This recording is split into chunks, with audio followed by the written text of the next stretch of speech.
I also think I wore your shoe at some point. Oh, did you? Yeah, when I was younger. Oh, that's nice to know. Really. Wow. So my name is Sophie and I work for Freed of London and I'm part of the pointe shoe fitting team. And we're here in our London factory today and we're going to walk you through and you're going to see how pointe shoes are made from beginning to end. People are always surprised by how many people are involved in making one pair of shoes.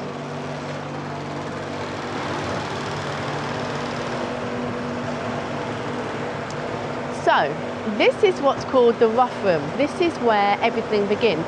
So we make every single component that goes in the shoes. So around us here, we've got people making the different parts of the shoe. Here, these are all the different insoles, all the different insole options you can have.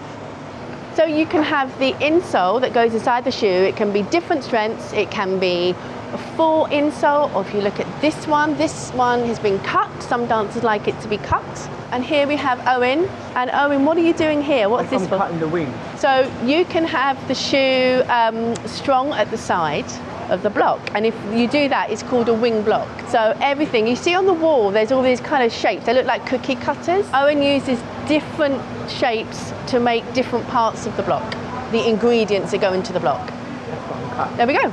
That's it, that's when it's cut. So that's something, and you see that one's fabric, and you can have different material give you a different strength.